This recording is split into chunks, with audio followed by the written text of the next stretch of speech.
I Hate Politics is a podcast about a human activity we love to hate. And this is the I Hate Politics candidate interviews with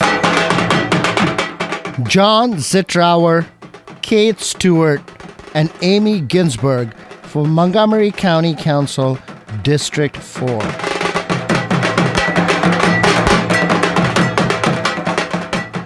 I'm Sunil Dasgupta, host of I Hate Politics.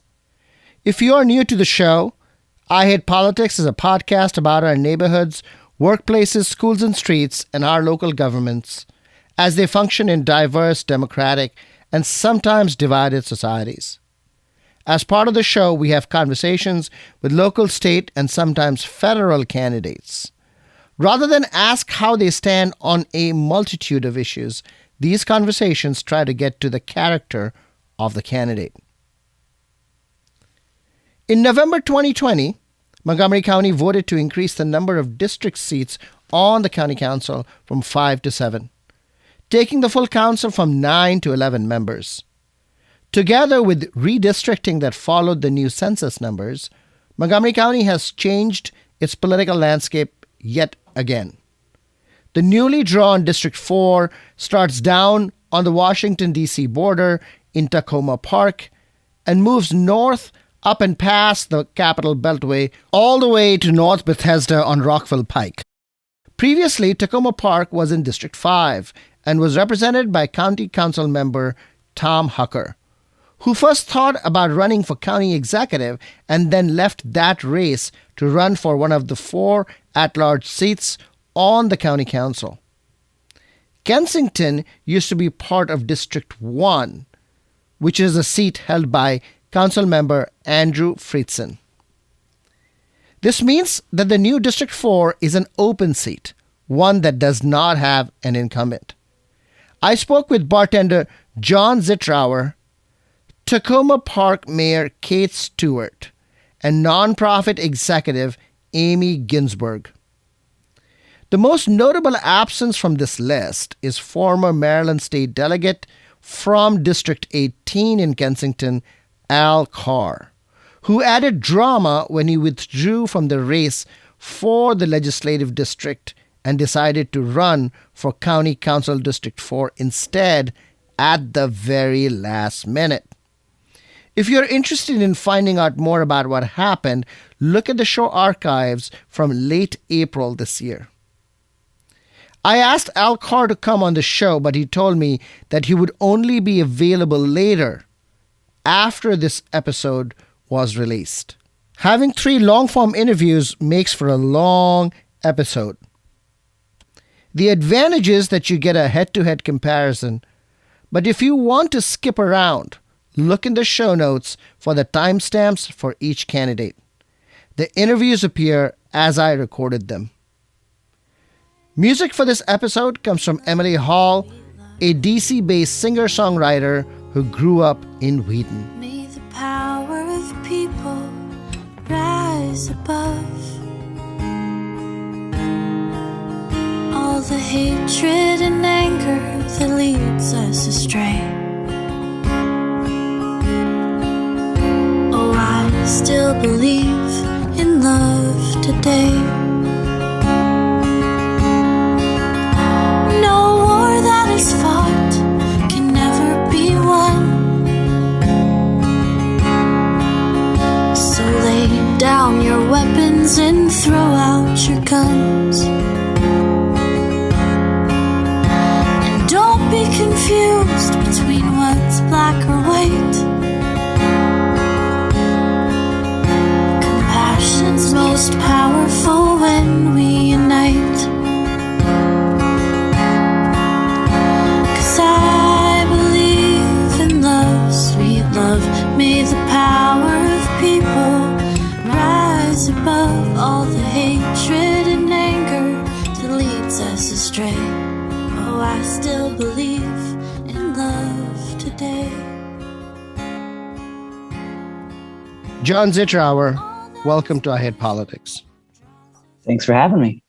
Can you tell us a little bit about yourself, where you live, what you do, what your background is, and why you think you are Sure. You want to run? Yeah, I'm a downtown Silver Spring resident and worker. I am a bartender slash pseudo management in the hospitality industry in this area, and I'm running for the District 4 County Council seat for a lot of reasons, but mostly because I saw great diversity in our local and state government in pretty much every aspect except for socioeconomic and class, and I wanted to see somebody who represents people who make, less than the median household income, and not seeing that, decided to try to be that. What do you think is a livable wage in Montgomery County? I make last year I made less than 50 grand a year, and we live paycheck to paycheck. We have to tighten the purse strings occasionally. I would say more than that would be a livable income in this area.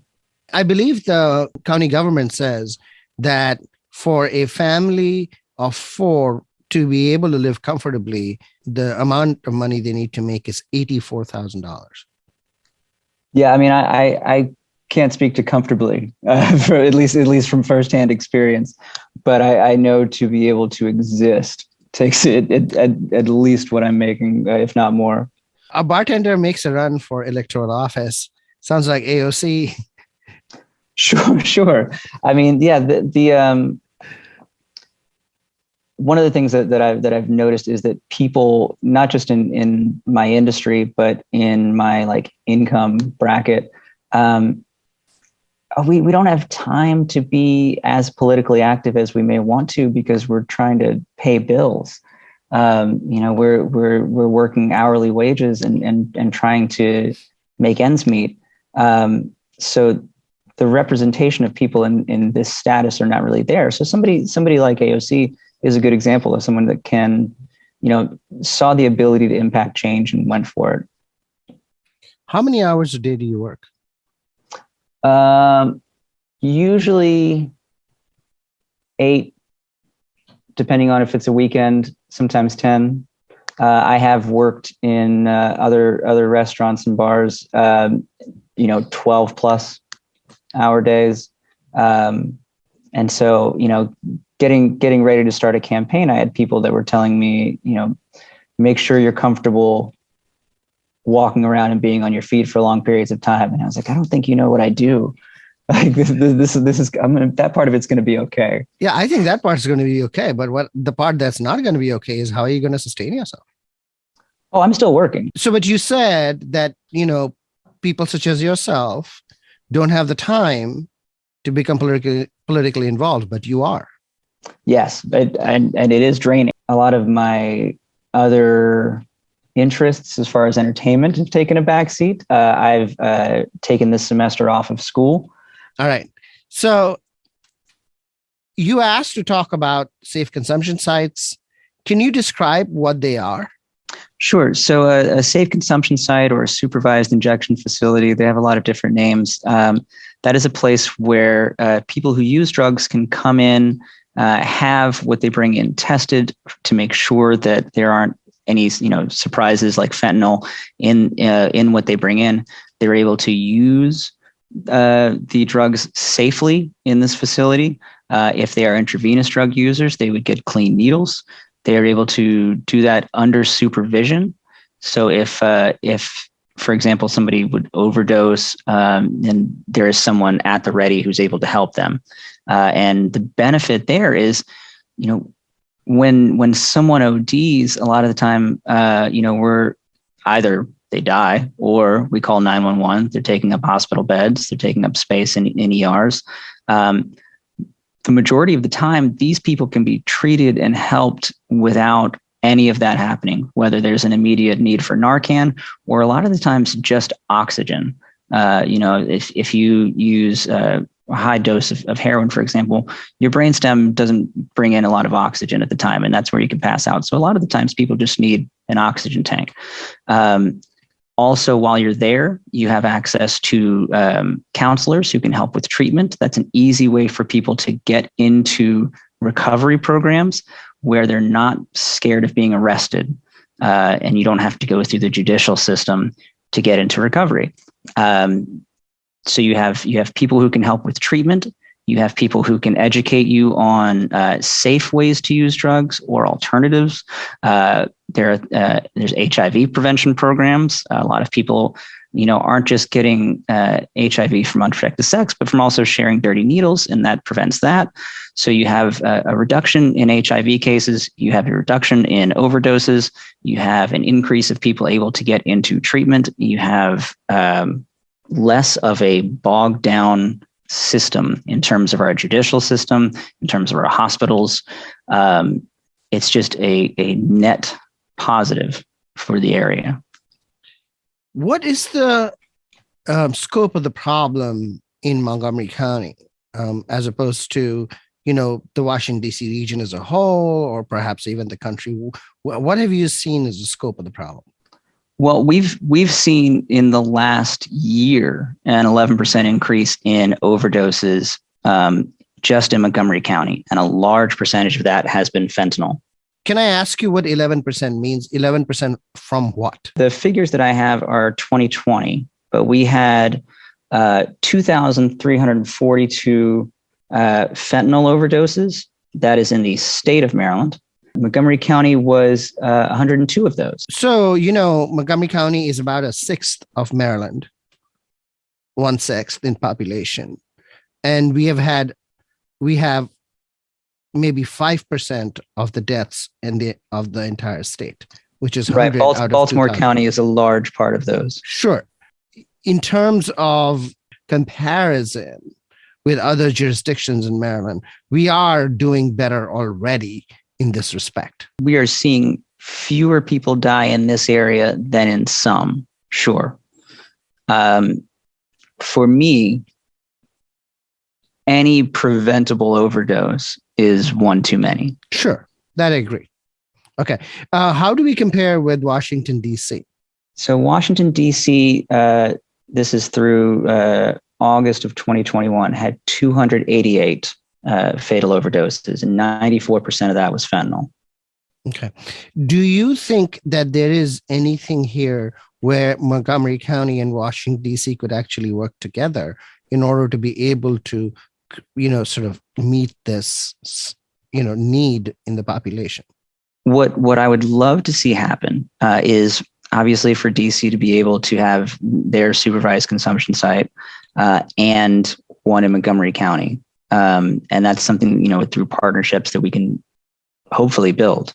DC, it's tough to get a lot of things like this passed in DC, obviously, because you have, federal regulation that you're also trying to work with, as, DC statehood would help that too.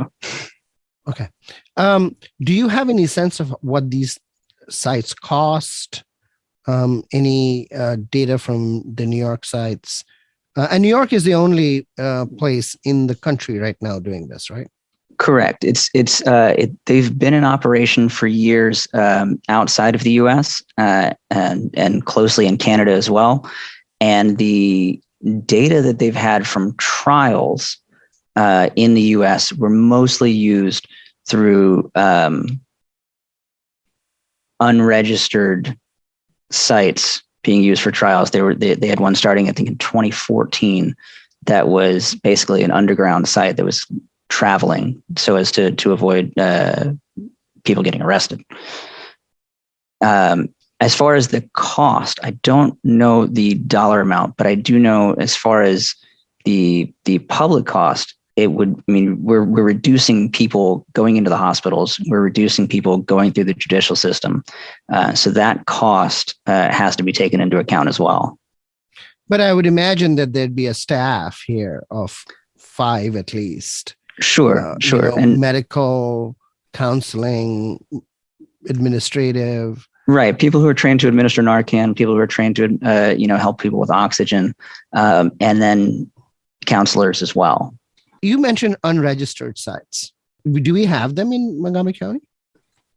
We do not, at least that I know of. But yes, there have been, studies done in the U.S. that were unsanctioned safe consumption sites. And that's where a lot of the data initially came from, which, difficult to judge scientifically because, this is an unregistered, unsanctioned site. Also, in setting up studies, they didn't exactly want a control for a lot of these scientific studies because the control is not treating intravenous drug users. Yeah, but that's not an option. Right. No, why I ask is because that would indicate a demand. Not currently, at least that I've been able to find. There's a demand in that we have people using drugs intravenously and other in this area. Do you also support decriminalization? Yes. If you bring forward decriminalization as an issue in the election, what kind of support do you think you'll be able to garner for that? I believe that I don't have numbers behind me, but I believe that there is a sizable amount of the population that supports decriminalization, legalization of not just marijuana, but other drugs as well. We've seen a push in DC for psilocybin and other natural drugs.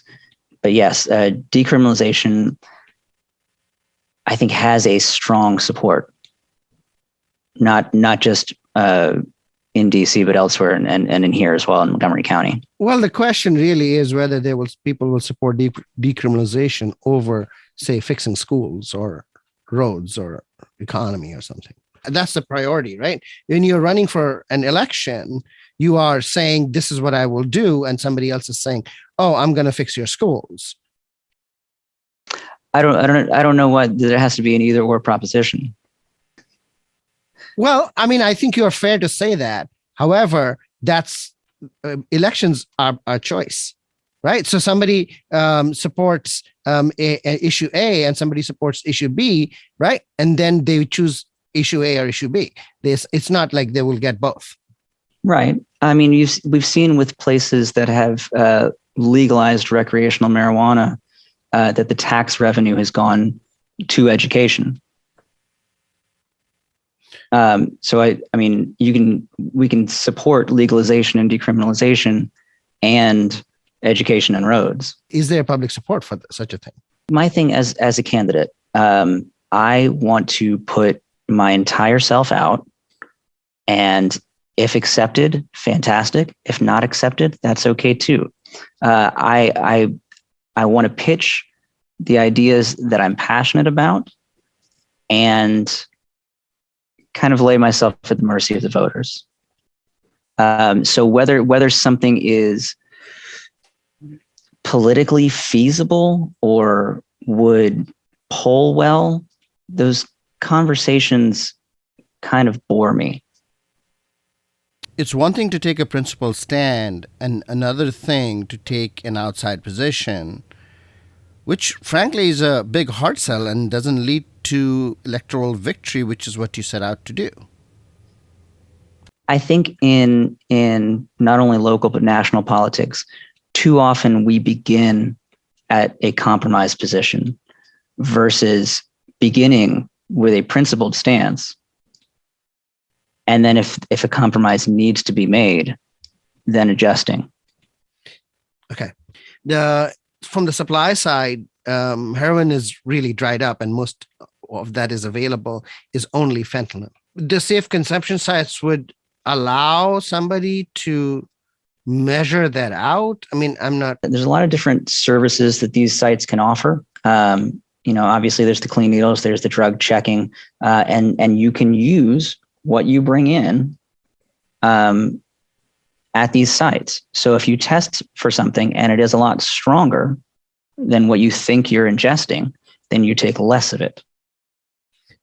How do you test that? You test for fentanyl, period. And so if you're testing heroin, supposedly, and it ends up being fentanyl, then you know that what you're using is much stronger. As far as the procedure of the testing, I'm not sure of the process, but I do know that they would test for, me bringing in what I think I'm bringing in. Montgomery County Department of Health and Human Services has had a difficult time managing issues around COVID. Have you had any interaction with them, and do you think that the agency can deliver what you're asking for?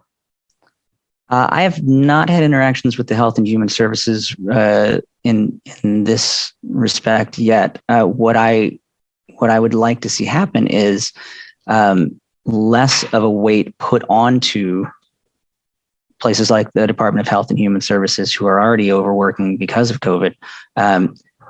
Something like this facility would take a lot of things off of the dockets of hospitals, because we're sending less people to hospitals with overdoses.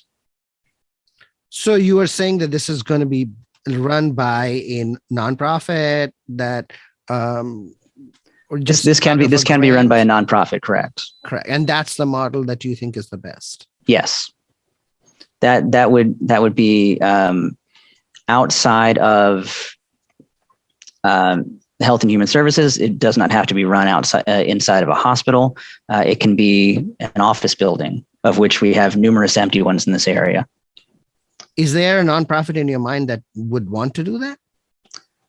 There are numerous nonprofits in the U.S. and in D.C. I have not yet met one in county.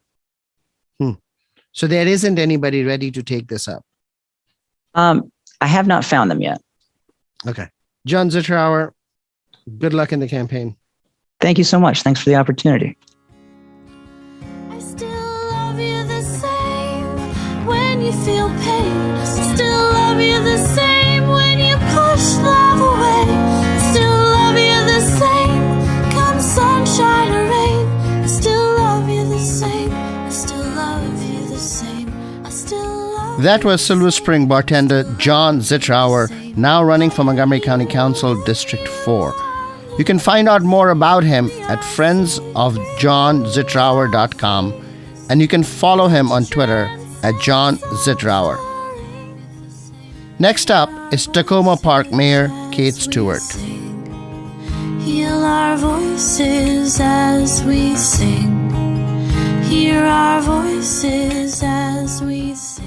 Kate Stewart, welcome to I Hate Politics. Thank you. Thank you for having me today. In your tenure as mayor of Tacoma Park, what do you think were your accomplishments? What do you think you achieved? Yes. There are a couple of things that I'm particularly proud of. One is the housing work that we've done in the city. Tacoma Park is known for a lot of things, and back in the 80s, there was a real focus on housing affordability. That's when our rent stabilization law went into effect. And then over the years, we hadn't had as much focus on housing. And when I became mayor in 2015, it was really the first thing I focused on because I realized that I came to Montgomery County over 2 decades ago. In the early 90s, my husband and I, we were living in DC, and my in-laws actually, who moved here from Western Massachusetts, they were living in Tacoma Park, and we would visit them on the weekends. And I was starting graduate school at night at the University of Maryland. And I said to my husband, I was like, I think we should probably move to Tacoma Park and rent for a while. And he was like, really? We're leaving DuPont Circle and DC? We're in our early 20s. I'm like, yeah. I said, because I think this is Montgomery County has what we're going to be looking for when we want to, transition and buy a home. And that's what we were able to do. We rented for a few years, and then we were able to buy our home with the assistance of our parents for the down payment. And when I was running for mayor and looking around at our community in Montgomery County and our region as a whole, realizing that ability to do that, come to the area, rent, and then look for a home, purchase it, was really not something people could afford to do anymore in their early 20s, and was actually something that was out of reach for far too many people in our community to begin with. So I started with a focus on housing. Actually, the week after I won my election for mayor, I sat down with the city staff and I said, I want to have a communication on housing affordability. And they said, okay, we can do it sometime in the spring. I said, no, we're going to do it before the budget. I said, so I want to do this in February. And in February of 2016, we brought in national, regional, and local experts on housing to really first set the stage so that we were starting from a place with a common language to use. Because lots of times when we talk about housing affordability, and we see this in the last couple of years here in the county, people have different ideas of what that means. We use a lot of acronyms. There's a lot of, misinformation and people talking past each other. So we started the day by kind of, setting the groundwork, understanding what housing needs were in the region, as well as in our community. And then we broke up we had a couple of hundred people attend from the community. We broke up into, different groups. Everybody answered similar questions and had a discussion. And after we had that community conversation, looked over the notes, I realized that to really move forward on housing affordability, the city was going to need to put its own money into the game and really have its own skin in the game to augment what the county does and folks can do at the state level. So we started our housing affordability fund. In that first budget, I proposed it to my colleagues and it passed. And over the years, we've been able to use that fund to do a couple of things.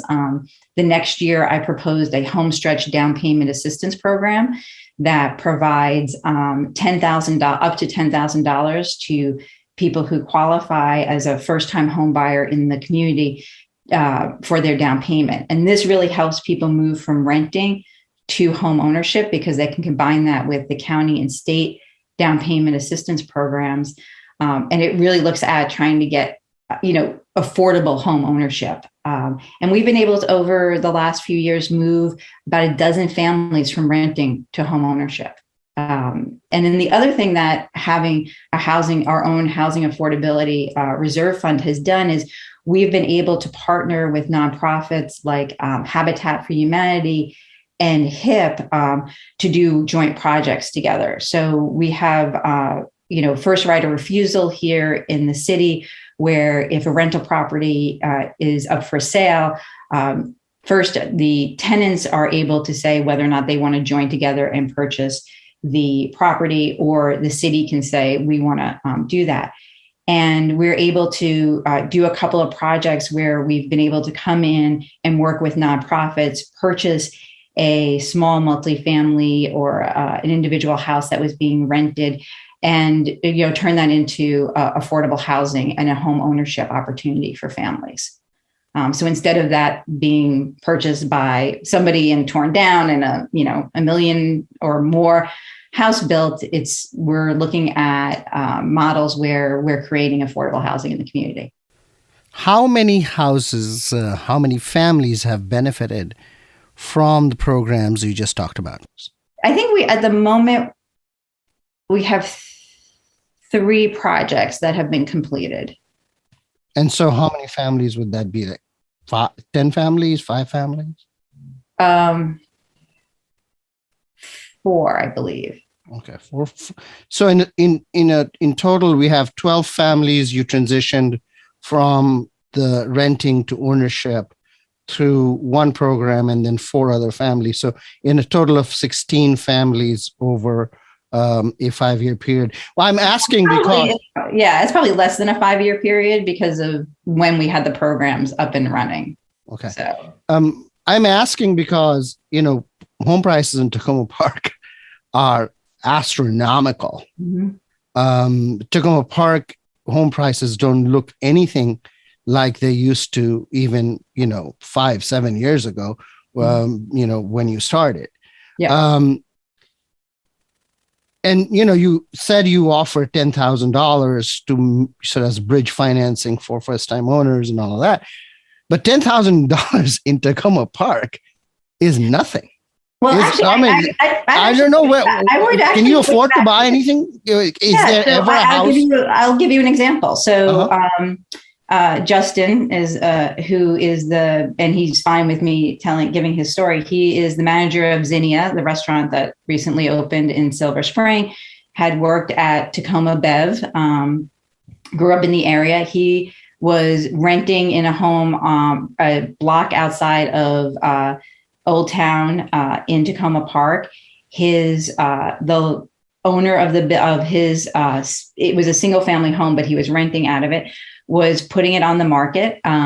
Justin wanted to purchase it, so he worked with the city staff, and he was able to qualify for the $10,000. And our $10,000 is actually a grant. It is not a loan like the state and the county program. And because he was able to get that $10,000, he was able to make the financing work to purchase his home. So how much was the home worth? Well, I'd have to go back and look. Well, if you're talking about a $900,000 home, on that, even 10%, 20% down payment is $180,000. How much is $10,000 going to make a difference? Well, I'm just telling you, in my experience, it made a difference for this person, and he was able to purchase it. No, he was one of the 4 that owns his home now. He is. No, I'm sorry. My apologies. He overlaps because he used the first right of refusal, and he's he used the down payment assistance program and owns his own home. But the other example with like the Habitat for Humanity project that we're doing, so that was a couple who owned a small garden kind of apartments and had a number of units. The husband had passed away. The wife, didn't feel like she could manage the property herself. She lives in the city. Her children were not interested in it. And she was about to sell it to a developer who probably would have torn it down and built 2 very expensive homes there. And instead, we worked with her, approached her, worked with her, brought in Habitat for Humanity, and they said, this is an excellent project for us. They're coming in and now creating 2 townhouses for people to work through their limited equity model to purchase homes for around $350,000. And they're upgrading the homes. So this works with our energy efficiency and our climate change work to be a sustainable home. So, those are 2 families that would not have been able to afford to live in the community. So that's interesting. You're saying that the developer would have made 2 very expensive homes, mm-hmm. and that you, because the city got involved and, you worked with Habitat for Humanity, you still only built 2 homes, but they were affordable. Is that correct? They're affordable, right? Yeah, exactly. And that affordability, where does it come from? I mean, how do you get that? I mean, construction costs are the same for whoever does it. So, does Habitat for Humanity subsidize this? Right. So it's part of their limited equity model, and so the city put in money for our housing reserve fund. We got money from the county, and then Habitat puts in money as well. So it is, and it's. And on their website and on the city website, you can go into more detail about how their limited equity model works. But the other thing about looking at moving into home ownership like this and affordable home ownership is that it's in the area on Garland where, as you said, the home prices, the single family home prices are going up. So you're actually having affordable home ownership and not having it, segregated in different parts of the community. So by looking at these types of projects, you're also looking at how you can have housing at various price points, like right on the same block. Yeah, but it does seem like too few, too little. Too few. Well, I would say given the scheme of things, I would say for a city of 18,000 of 2.4 square miles with, our budget. Yeah. I mean, we're not going to solve the regional housing crisis. I get that, but I'm not sure there is any expectation that Tacoma Park will resolve it, but across the line in DC Tacoma, right. They have really built many more housing than they also had space to build. Like we're looking at a project on New Hampshire Avenue where we have a rec center, and we just it was owned by the Parks Department, and we just took ownership of it ourselves, and we're looking at a project there. And that will be a project that's like right near the Purple Line. But if you look at Tacoma Park, also, we're built out. I mean, if you're talking Tacoma, DC, you had that project that they could do on the empty lot of Busboys and Poets. There are a number of other empty lots. The EYA project at the metro station is probably going to move forward soon. So Tacoma, DC had places, empty lots where they could build.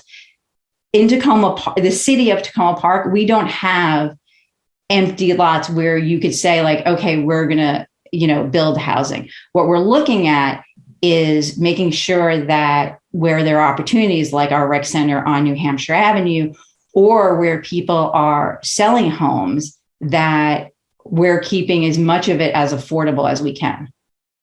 Well, isn't that a policy question, though? I mean, don't we create space by zoning?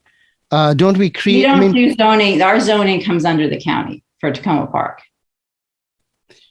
But so, for example, there was this project at Tacoma Junction, and that when you came in, the city had this agreement with the developer. I think it's called Neighborhood Development Company. Neighborhood Development Company. Yeah. I get it wrong. So Neighborhood Development Company, right? And then that project hasn't proceeded at all. That project didn't proceed because we weren't able to hasn't proceeded because SHA did not, the State Highway Administration, the roadway in front of where this lot is State Highway. And in order to get, it's a very small lot. And in order to get deliveries for the businesses that were going there, NDC proposed a lay-by there. And State Highway has to sign off on that. State Highway has not signed off on that. And so and NDC has not provided another way for deliveries to occur on that site. Well, but I've been following that project a little bit, closely. The council and, as you as mayor, basically, were much more enthusiastic about the project early on, but distance yourself, I think, from... I don't think that's right at all, Sunil. I would push back because if you looked at my 2020 re-election as mayor, and my opponent ran on this, and I won 63% in the city, and I have moved this project forward at every step. If you truly have been watching this since I became mayor, you will see I have consistently voted for this project. When Greg Slater was the head of SHA, and then when he moved over to the department, head of the Secretary of Transportation, I always asked and pushed and asked, when is SHA going to look at this, take this up, move this forward? So I would like for you or for anyone else to point to exactly when and how I was not enthusiastic or moving this project forward. Okay, I'll come back to the Tacoma Junction, but I do want to ask you about the larger, housing affordability question here. I mean, you made housing affordability a priority. Mm-hmm. Is Tacoma Park, in your view, more housing affordable today after 7 years of your mayorship? I think we have made progress in terms of making sure that we can move more people to home ownership, affordable home ownership in the community. But that's 16 families, right? Well, the project's still moving forward. And we have a couple of other projects in the pipeline that we're looking at. We have supported our organizations like Montgomery Housing Partnership as they're rehabilitating buildings to make sure that we're keeping housing affordable in the city. And we've been able to keep our rent stabilization in place over the last few years. And under COVID, we have been able, through our rental assistance programs and, what the county was able to do, to keep people in their homes. How many new units has Tacoma Park added in the last 7 years? I'd have to go back and look at that, but I know, again, I'm going to say we don't have much space to build on. So the priority needs to be on preservation of affordable housing in our community. So if you're looking at, but space is made by zoning, but you could demand zoning change. You could, all of those things are with policy issues, right? Yeah, and we can do that, and advocate for that. And I've been a supporter of changes in zoning, and so that's things that is working out at the county level. But I think the question also is, it's when you don't have space to build on, and until the county changes some of the zoning to do that, what are the actions we're doing within the confines of what we have right now? And what we have right now is to help people who want to stay in our community, have their kids stay in the schools, stay either in renting their property or being able to move from renting to home ownership. And we've done that. And we have programs in place to do that. So should you be elected, what kind of new zoning will you propose that includes Tacoma Park to enable more space to become available so that those housing starts can happen, so that we can't anymore say, where is the space? Right. Yeah, no, I mean, I think, I know Thrive 2050 has been very controversial, but I think some of the direction that is going in and what that's proposing and where that would lead to on zoning changes is the direction we need to go.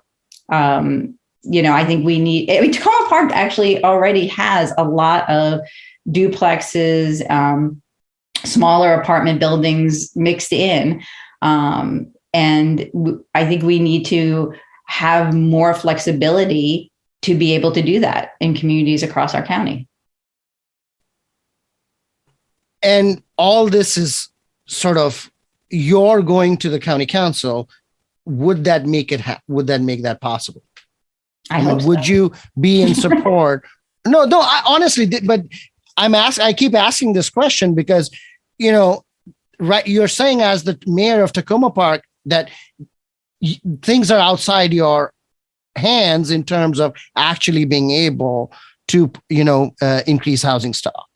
But as county council member, I got you. Would you see that role? I would support it. Yes, I would support zoning changes. I think we need to build more housing. I think we need to be more creative in the type of housing that we're building. Yes. And the other thing too is I don't think we've talked about this, but I serve as the vice chair of the Metropolitan Washington Council of Governments board, been involved in the setting of the regional housing targets, work on this, with my colleagues in 24 jurisdictions regionally. And so, if I didn't say clearly enough that I support zoning changes that would allow more housing to be built and more, duplexes, triplexes, and other things. Yes, absolutely. If you were to win the county council seat, would you want to bring rent stabilization, Tacoma Park style, to the county? That's a great question. There are some things I've been looking at and wanting to change about our rent stabilization. I think it's best used as a tool to regarding displacement, and would like to look at it in places in the county, like along the Purple Line. I think development is really important, because if we look at right now along the Purple Line, that's a place where we're actually seeing if rents increase will lead to displacement. And 47% of all renters sort of in the area of the Purple Line are already rent burdened. So that means they pay more than 30% of their monthly income on rent. So I think looking at rent stabilization in those areas would be a good way of looking at making sure that we're not displacing people. Because there's been a Stanford study done and others that show that if your goal is to help people stay in their homes and not have displacement, rent stabilization is an excellent tool. But you don't want it countywide. I'm not sure it works countywide. I mean, I'm open to those discussions with folks. Why do you think it doesn't work countywide? We have a big county, and there are a lot of, I think the other thing we need to do is actually build more housing across the county, and rent stabilization. There is an impact on having rent stabilization on encouraging developers to build more housing. You think rent stabilization and building more housing, there's a sort of a contradiction there? I don't think there's a contradiction. I think there's a tension. There's a tension. There is a tension there. And so that's why instead of saying at this moment, I would favor it countywide, I would actually like to work with, if elected, my colleagues, the county executive, and others, advocacy groups who are working on this, developers, and think what makes the best sense looking at our needs. Because I think our needs are twofold when it comes to housing in a very broad micro sense. We need to increase supply. That's a given. We need more housing in the county at different price points. And we also need to make sure, especially given the last couple of years with COVID, that people are able to stay in their homes and we don't have displacement. So how do we for me, those are two goals that go hand in hand. And how do we best address that across the county? And we have a very big county, and there may be different answers for what works in Silver Spring, Tacoma Park, Kensington, and what works in Poolesville or Gaithersburg or, other places. So this is interesting. Do you think that one of the reasons that you've not had many housing starts in Tacoma Park is because of the tension between rent stabilization and housing starts? We don't have the land. There's nowhere to build. There is nowhere to build. So you want to only build where there is land to build rather than... That's not what I'm saying. So in areas where there's already... No, because we're doing that. Like I said before, we're partnering with Montgomery Housing Partnership, and they're redoing on New Hampshire Avenue, Hillwood Manor. Now, that's actually a building that is not under rent stabilization. Sorry. And we have to understand that sometimes when you're going for the financing, given the way state finance they works, we work with folks like MHP and others, and they're going to have a certain number of affordable units, but it will not be a rent stabilized building. Why is that building not rent stabilized? What is the logic there? I have to go back in the history. Some of the buildings in Tacoma Park are not rent stabilized. As I said before, our building stock is fairly old. Most of the buildings, built back in around the 1970s. So if there's a building that has had to undergo a major renovation, I'm talking, where we had to actually have folks move out and everything. Again, the financing to put that together and keep the affordable units, sometimes we had to take it out of rent stabilization because people like MHP or other folks can't secure the financing. Kate Stewart, thank you for coming on I Hate Politics. Thank you. Good luck in the campaign. As we sing, heal our voices as we sing. That was Kate Stewart, the mayor of Tacoma Park, now running for Montgomery County Council District 4. You can find out more about Kate Stewart at votekatestewart.com, and you can follow her on Twitter at Kate for Tacoma. Next up, nonprofit executive Amy Ginsberg. All the hatred and anger that leads us astray. So won't you believe? Amy Ginsberg, welcome to I Hate Politics. It's great to be here. You live in Kensington, right? I'm North Bethesda. I'm right by Grosvenor Metro. That area is difficult for pedestrians. Oh, yeah, very difficult. I want nothing more than to be able to walk to places, to bike to places safely, easily, so that, because I think by nature, humans search for the easiest path. And so I want the easiest path to be a walking path and a bike path, because I think that's what will get us out of our cars. As director of White Flint, Friends of White Flint, you probably have some influence over that. I've had some great successes. They don't sound like much when I talk about them, but they took years and years of work in community organizing. We changed the beg button that crosses Rockville Pike at White Flint Metro at Marinelli to an automatic beg button.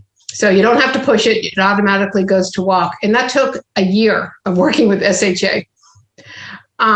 We got freshly painted crosswalks throughout the North Bethesda Pike District area. Again, it took 6-7 months to get that to be implemented. And MCDOT did a great job, but it takes a surprising amount of time to do something simple. And I'm just shocked by that.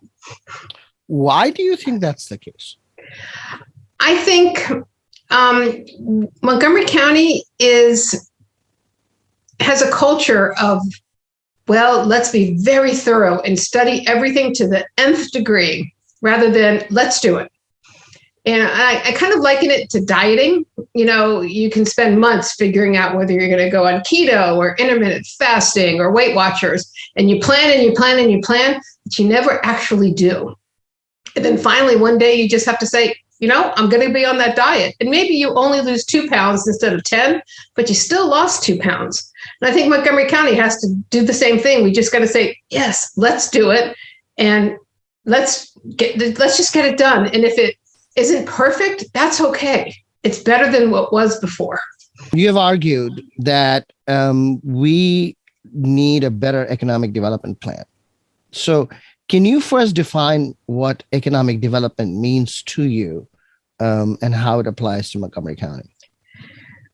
You know, economic development it's not a great term because it doesn't really explain what we need to do. You know, there's a Gordian knot that includes bringing jobs to the county, housing, transit, schools. It's all tied together. And it's really hard to just take one piece out and say, let's focus on this, because it really, the intended and unintended consequences of each of these policies on the other are so entwined. You really need to look at it as a whole. And to me, that's what economic development is. You know, when we set out to do everything, we need jobs. There are 14,000 jobs that should be in Montgomery County that went elsewhere in the DC metro area. They went to Northern Virginia, they went to DC, they went to Prince George's County, but they didn't come here to Montgomery County. And that's unsustainable. And there are financial consequences to that. We're missing $12 billion of GDP every year. And that's money I would love to be taxing so that we can expand the tax base and have the funds we need to do the things we want to do, mitigate climate change, build affordable housing, you know, make sure our schools are in good repair. So yes, you do want to expand the tax base. And yes, Montgomery County perhaps missed out in a bunch of jobs that went elsewhere. But the population of Montgomery County is growing, which is the tax base. Yes. Right. The property values in Montgomery County are astronomical, which is a tax base. So the tax base is in fact continuing to grow, even though those jobs didn't come. So the jobs may be in Fairfax, right? But if somebody chooses to live in Montgomery County, they pay, income taxes in Montgomery County. They pay property taxes in Montgomery County.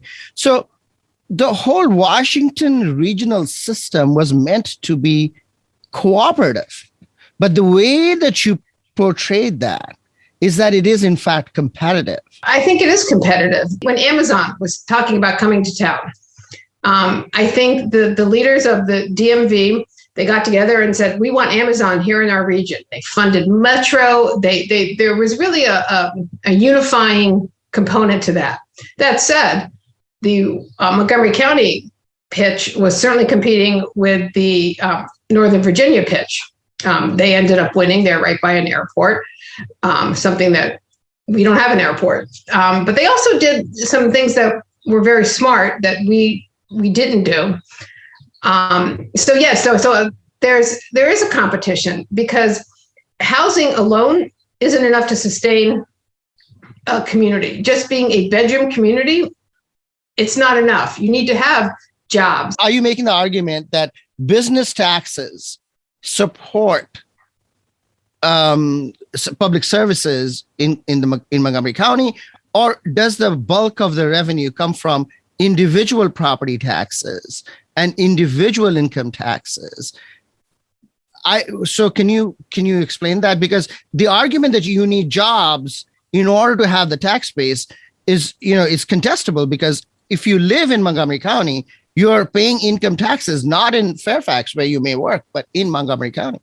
True. And the bulk of our taxes do come from property taxes. There's some, piggyback income taxes as well.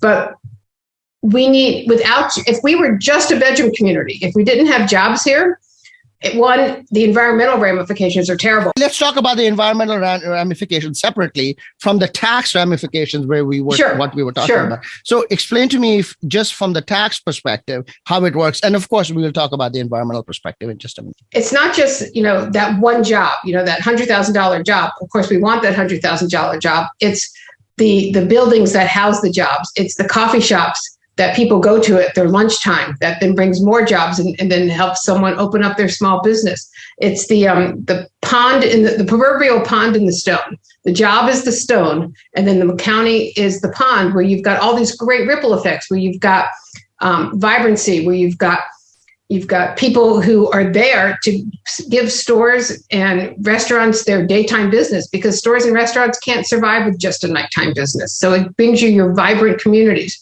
It brings money to the table through all of that spending, and from the building that happens by corporations when they either expand their offices or their labs or whatever it is that they're doing. And so you can't have a jobless community and having just a bedroom community, because people also cost more money. Residents cost money. And, the schooling, all the things that we all want, the services we want and we should have. I don't actually truly know how much the business taxes support the resident services.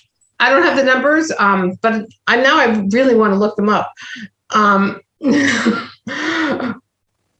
But I think it's more than just the environmental part, which has a huge impact. It's the quality of life. The quality of life for someone who gets to walk to work and someone who has to commute an hour to work, those are vastly different lives.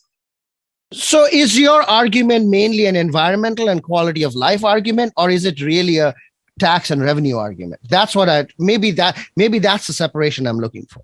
Could be. I kind of want to go both there. I know that's just what you talked about politicians shouldn't do, but it is a both. Jobs are good for the economy.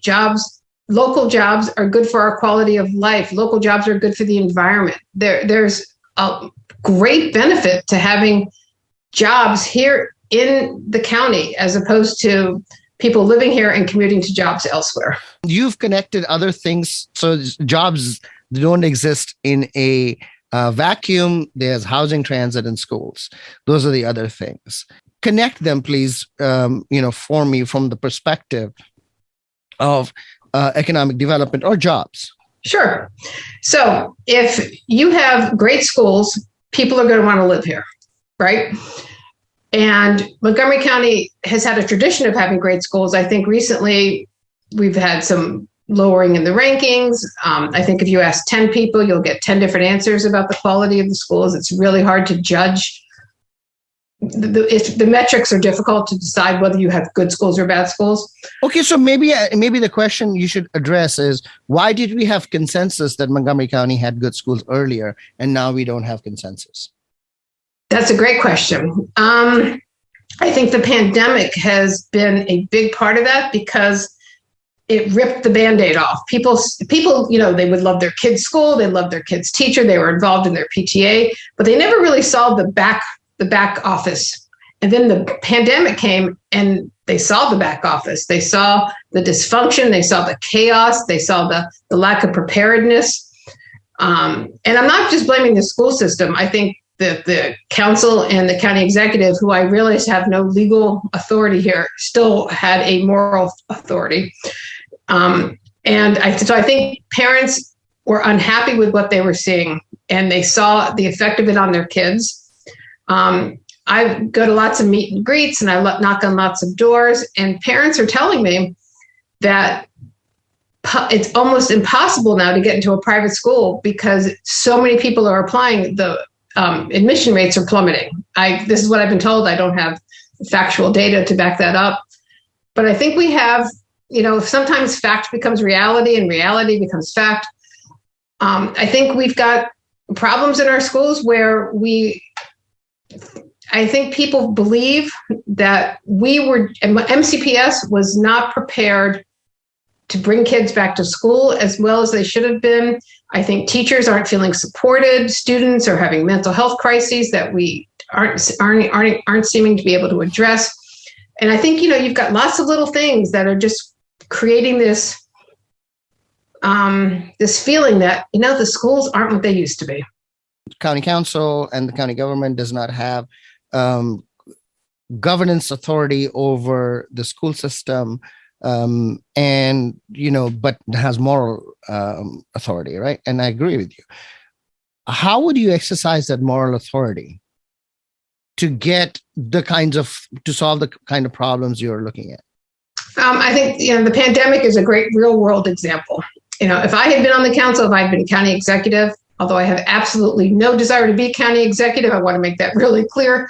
I would have, a year and a half ago, I would have been getting everyone in one room, Department of Health and Human Services, doctors, the school system, nurses, everyone you need to have, bus drivers, the unions, everyone in that room. And you're going to say, we're going to get together here once a week because I want to make sure that when we open the doors September, and we know we're going to open those doors in September, maybe it happens earlier, but we know it's definitely happening, that we are ready, that we've got the tests that we need, or we figured out how we're going to get those tests, that we make sure as teachers have what they need. And that didn't happen. We got a lot of, it's not my job. No, you should have done that. I didn't do this. I didn't know I was supposed to do this. Were we supposed to talk to the state? But if you talk to MCPS, they will say that they did the coordination. If you talk to Earl Stoddard, who sort of coordinated the COVID-19 response on behalf of the county government, he would say that he did exactly that. The Board of Education appointed Dr. McKnight after all of this to the permanent position. And her position is that, she did her best. Do you buy that? If that was her best, I'm not sure that was good enough. I mean, I don't know who she is. I don't want to give a judgment that's not warranted or unfair. But I truly believe if the chaos of January and returning from school, if that is our best, that's not good.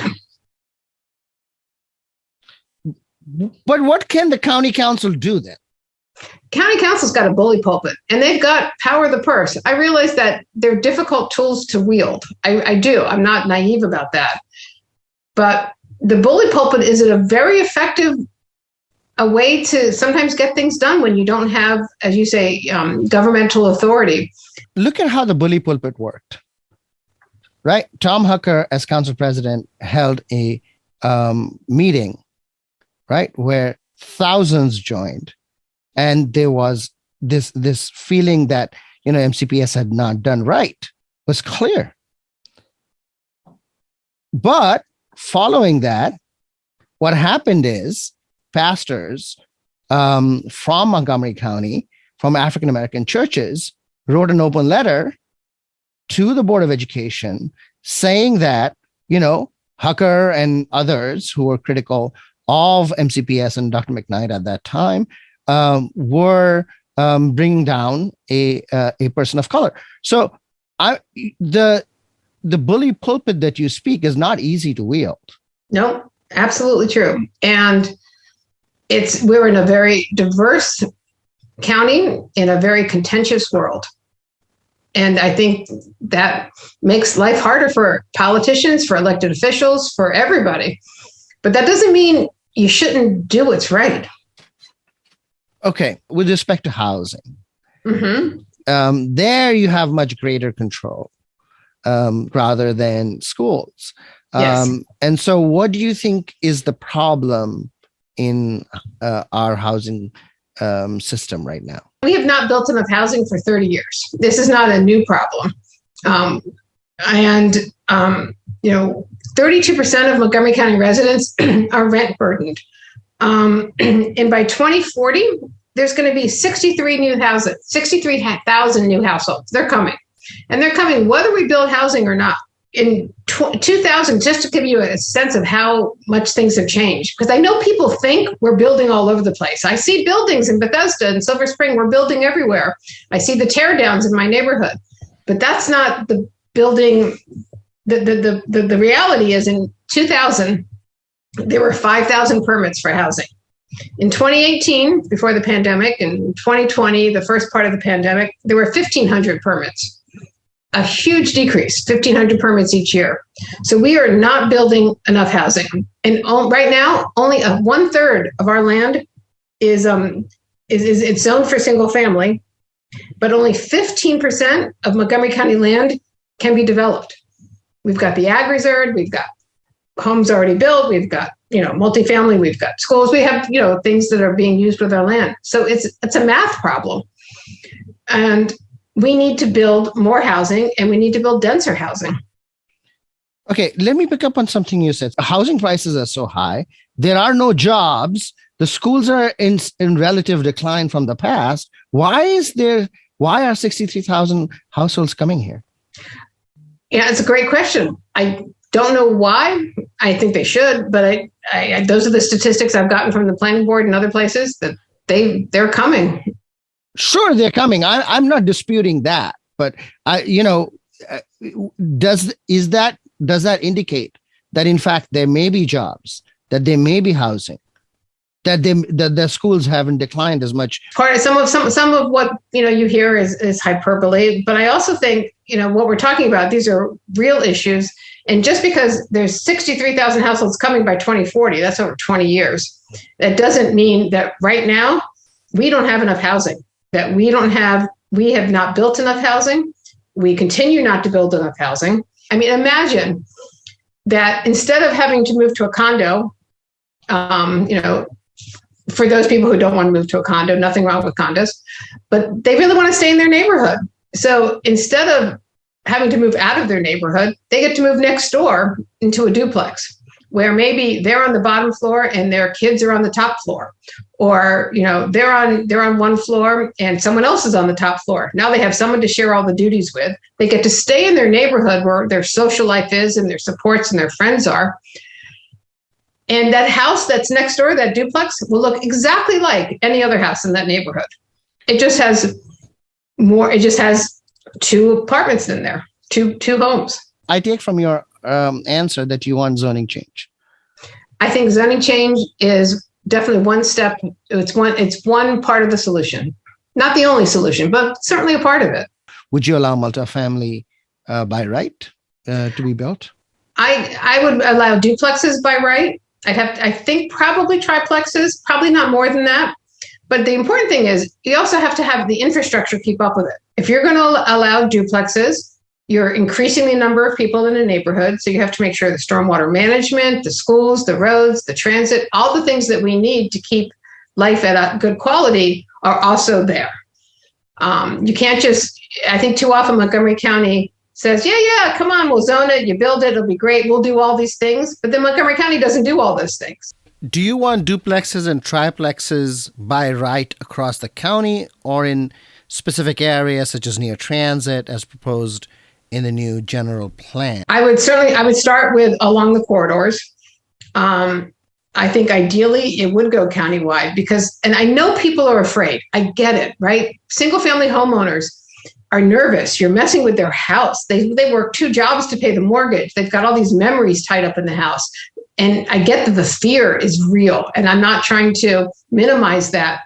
I just think that once they see that they're not, no one's coming in to bulldoze all the homes to build a field of duplexes and triplexes. It's going to happen over decades. And those houses are going to become as lovely parts of the community as their own house. I think we all have this fantasy that when you buy a house, no matter what point in the neighborhood's life you buy that house, that's how it should always be. And the people who bought their house 20 years before you, they think that's how the neighborhood should always look. That's just human nature. But I truly believe that if there was a duplex next to you or a triplex and they were scattered throughout your neighborhood, it would give you a place, empty nesters, a place to live. It would give your kids a place to move to. And I think our neighborhoods would be improved, not harmed. It's one thing to be able to make, build tall buildings in downtown Silver Spring and Bethesda, but those kinds of buildings are only possible to be built in 1% of the land in the county. 1%. If you don't open up more land for those kinds of buildings, how are you going to solve the housing crisis? And the housing crisis is solved by lots of tiny solutions. There's not one monolithic answer. And so the tiny solutions of having duplexes, the tiny solution of building Chevy Chase Library with apartments over it, the tiny solution of faith-based communities using some of their excess land to build housing. There's lots of tiny solutions building a large, dense, tall apartment and condo buildings in city centers, like what they're doing in Bethesda and Silver Spring already. We just need more of it.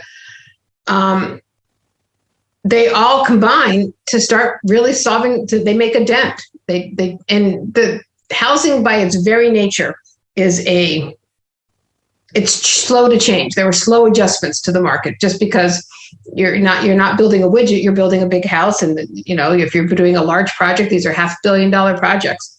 So there are imbalances, and right now there's a huge imbalance, and we've caused that by not building enough over 30 years.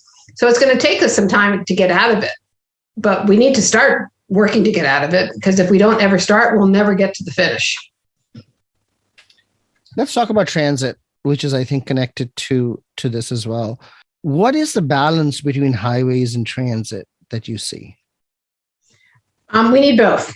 I think the pandemic has changed our commuting patterns, and I'm not sure we know what the new normal is going to look like. And I think before we start doing multi-billion-dollar projects, we need to see what that new normal is.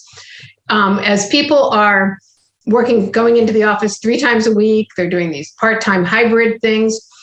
Carpools are more difficult now. Metro is still running trains every 15 to 20 minutes because they've got their 7,000 car problem. I don't think we know how it all falls out over the next few months. Is traffic going to be worse because people aren't going to take Metro or they're not going to carpool because it's more inconvenient? They've gotten out of the habit of taking transit. They've been driving for 2 years, so they just figure, I'll keep on doing that. We don't really know what the new normal is going to look like. And we need to figure that out before we start launching billion-dollar road and other transit projects. You're saying even in the next three months, it'll shake out. And certainly what will shake out in 3 years, we don't know. What will shake out in 30 years, we don't know. Investment you make covers 30 years. Absolutely true. But I want to look at that data for the next 3 months to see what the new normal looks like.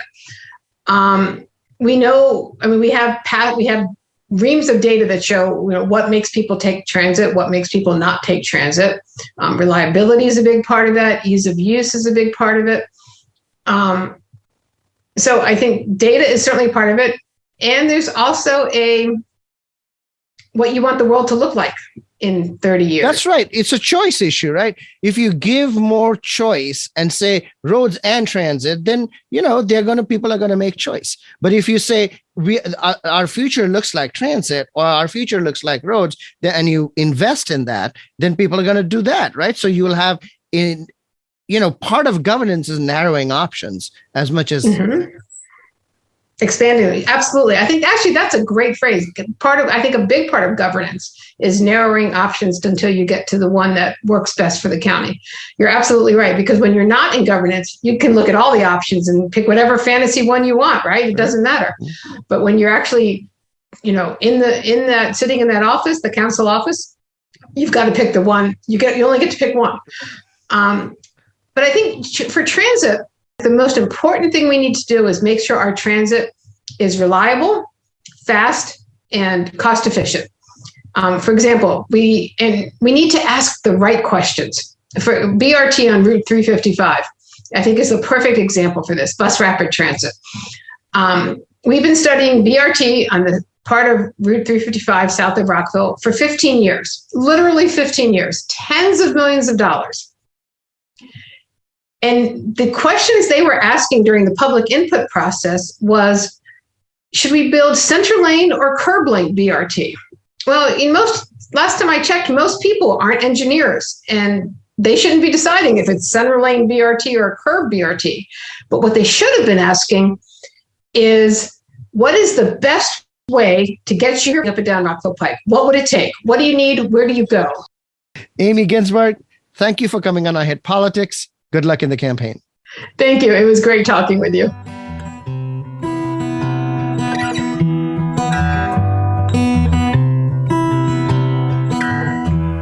That was nonprofit executive Amy Ginsberg, now running for Montgomery County Council District 4.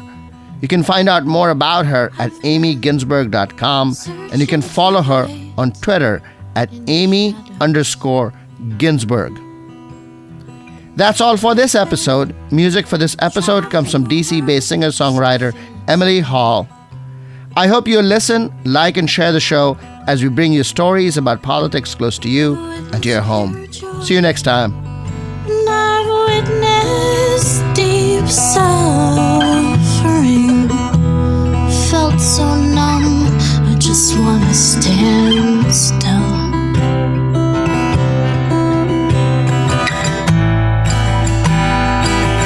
But I practice my will,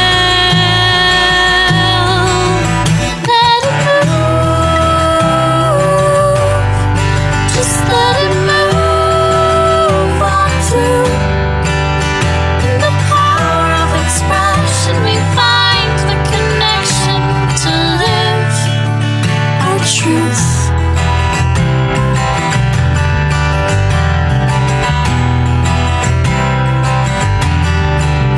I've been trying to learn how to face the sadness. I've been trying to learn how to feel this grief.